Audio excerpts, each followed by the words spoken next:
महाकुंभ में त्रिवेणी संगम पर पवित्र स्नान करने वालों का आंकड़ा 50 करोड़ से ज्यादा हो गया है। इतिहास में ही सबसे बड़ा आयोजन जो रिकॉर्ड कर लिया गया है। इतिहास के पन्नों में महाकुंभ 2025 रिकॉर्ड तोड़ता हुआ अपना इतिहास दर्ज करा चुका है।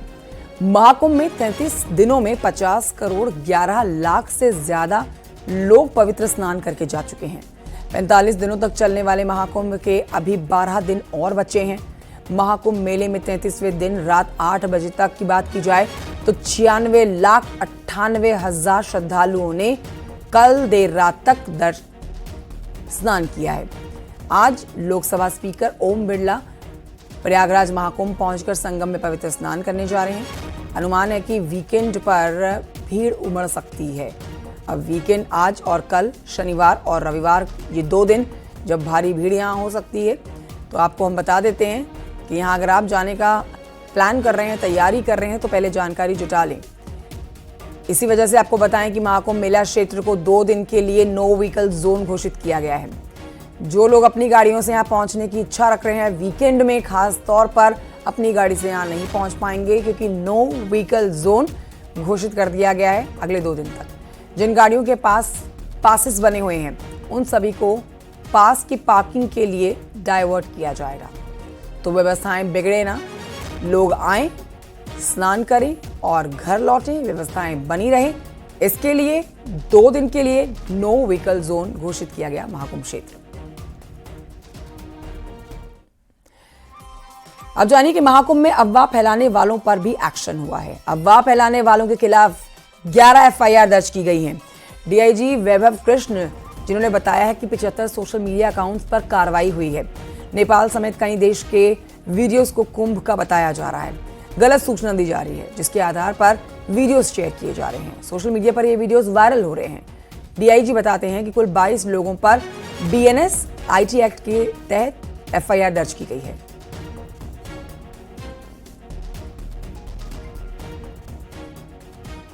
13 जनवरी से और आज 14 फरवरी तक पिछले 1 माह में हम लोगों ने 11 एफआईआर दर्ज की हैं, जो कि टोटल 75 अकाउंट्स के खिलाफ दर्ज की गई हैं।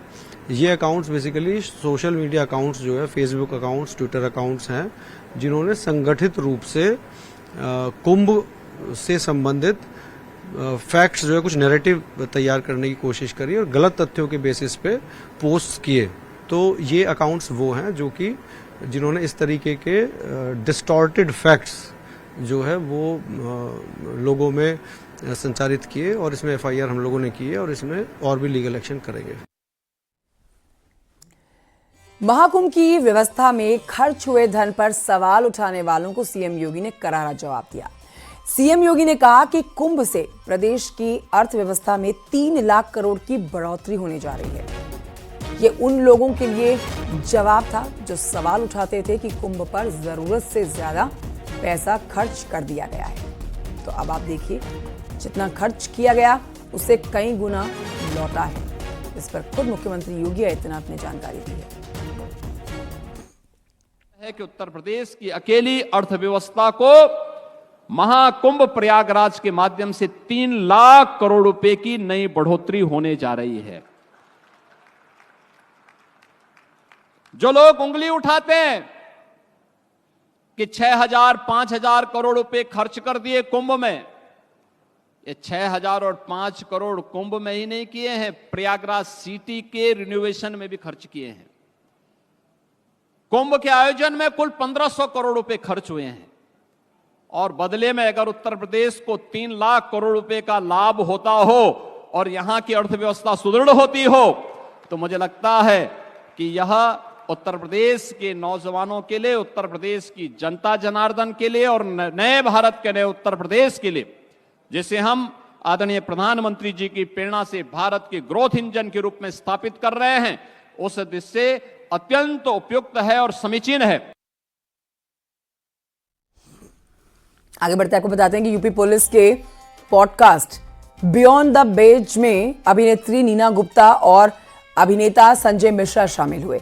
प्रयागराज महाकुंभ पर पॉडकास्ट में चर्चा हुई है। नीना गुप्ता ने कहा है कि मैं कई सालों से कुंभ में आना चाहती थी। इस बार ईश्वर की कृपा से बहुत अच्छा अनुभव मिला है। वहीं संजय मिश्रा ने यूपी पुलिस की ओर से बनाई गई लघु फिल्म पर चर्चा की है। उन्होंने कहा है कि जनता तक अच्छे मैसेजेस पहुंचाना जरूरी है और ये हमारा दायित्व है। साथ ही बताया गया है कि 2019 के कुंभ की अपेक्षा 2025 के महाकुंभ में कई बदलाव हुए हैं। सरकार के सभी विभाग तो अच्छा काम कर ही रहे हैं, लेकिन हमें भी अपनी जिम्मेदारी निभानी चाहिए।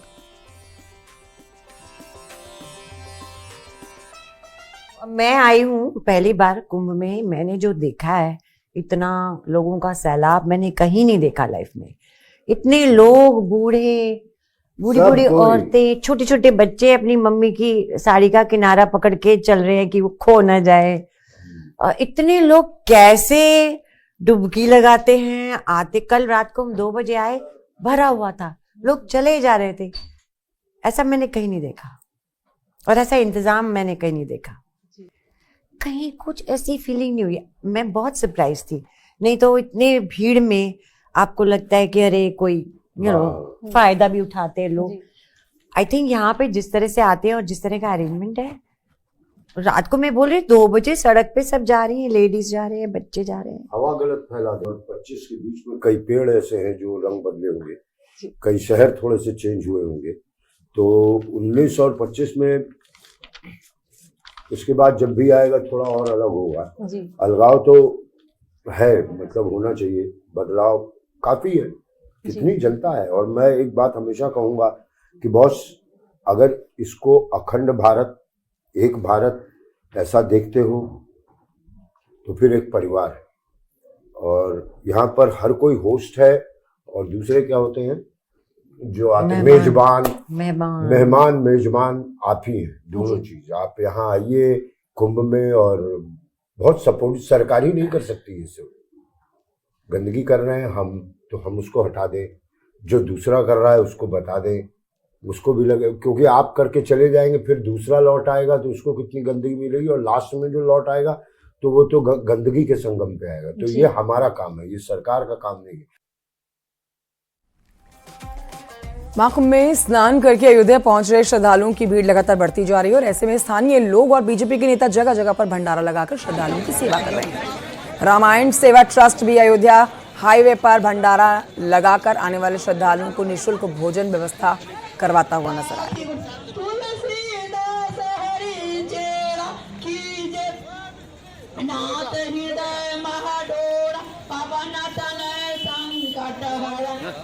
रामायण सेवा ट्रस्ट द्वारा और भारतीय जनता पार्टी के राष्ट्रीय अध्यक्ष आदरणीय जेपी नड्डा द्वारा, आदरणीय मोदी जी द्वारा जो निर्देश हुआ, उसके क्रम में यह भंडारा यहाँ पर 11 तारीख से अनवरत चल रहा है। इस भंडारे में लाखों श्रद्धालु प्रसाद पाकर मां सरयू मैया का दर्शन करके रामलला का आशीर्वाद प्राप्त करके अपने गंतव्य को जा रहे हैं। देखिए, उत्तर प्रदेश के यशस्वी मुख्यमंत्री आदरणीय योगी आदित्यनाथ जी के द्वारा, पर्यटन विभाग के द्वारा, विकास प्राधिकरण के द्वारा अनेक श्रद्धालुओं के लिए पर्यटक स्थल बनाए गए हैं, श्रद्धालुओं के लिए सुविधा केंद्र बनाए गए हैं। तो ऐसे आपको जगह जगह पर भंडारे मिल जाएंगे अगर आप जा रहे हैं महाकुंभ। लेकिन प्रयागराज के अलावा अयोध्या में भी देखिए आप, इस तरह से भंडारे किए जा रहे हैं और यहाँ पर लोगों को भोजन मुफ्त में उपलब्ध कराया जा रहा है। लाखों लोग आ रहे हैं और भंडारे का भोजन करके जा रहे हैं। ये बीजेपी के नेता हैं जिन्होंने ये भंडारा करवाया है। महाकुंभ में अयोध्या पहुंच रहे लाखों लोग।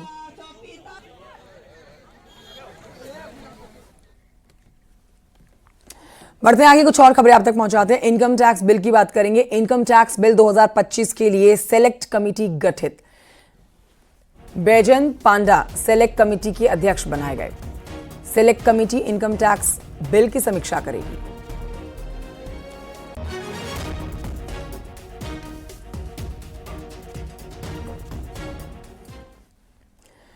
देवरिया के बीजेपी के सांसद हैं शशांक मणि त्रिपाठी, जिनका एक पारंपरिक गीत सोशल मीडिया पर इस समय वायरल हो रहा है।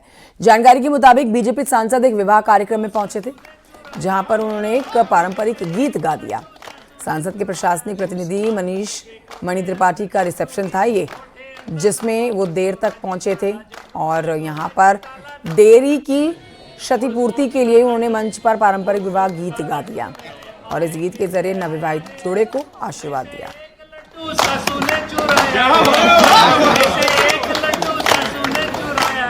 हाथ पकड़ के कोठे अंदर कर दूंगी, कोठे अंदर ना माना सोराजी ताला जड़ दूंगी, सोराजी ताला ना माना।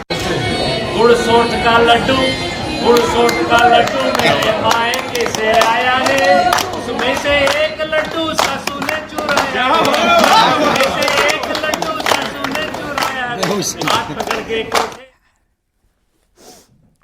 आइए बढ़ते हैं आगे, आपको बताते हैं कि निषाद पार्टी की संवैधानिक अधिकार यात्रा इटावा पहुंची है। यात्रा को लेकर यहां पर आगे बढ़ रहे मंत्री संजय निषाद कहते हैं कि उन लोगों को जगाने के लिए यात्रा निकाली जा रही है जिनके अधिकारों को पिछले 70 साल से छीना गया है। जो समाज पीछे रह गया है उसे उनका अधिकार दिलाने के लिए हम आगे बढ़ रहे हैं। लोगों को हम बताएंगे कि कौन उनका हितैषी है और किससे उनके हक को छीनने की उम्मीद है।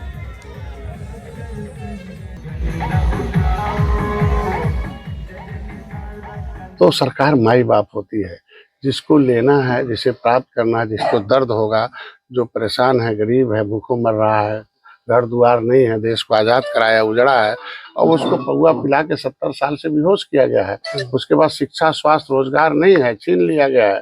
तो ऐसे छीने हुए लोगों को फिर से आवाज़ बनकर निषाद पार्टी आई है, उनकी आवाज़ बनकर बताएंगे कि धोखेबाज कौन है, छीनने वाले आरक्षण तुम्हारा कौन है, तुम्हारा जो मिला हुआ संविधान में हक छीनने वाले कौन है धोखेबाज, उनसे दूरी बनाओ, विभीषणों से दूरी बनाओ। खबर बरेली से, जहां पर मुफ्ती मौलाना शाहबुद्दीन रिजवी ने वक्फ बिल को लेकर मुसलमानों से अपील की है। मौलाना ने बिल को मुसलमानों के हितैषी बताया है और मौलाना के मुताबिक इस बिल से किसी मस्जिद, कब्रिस्तान, दरगाह को नुकसान नहीं होगा बल्कि उसकी हिफाजत होगी।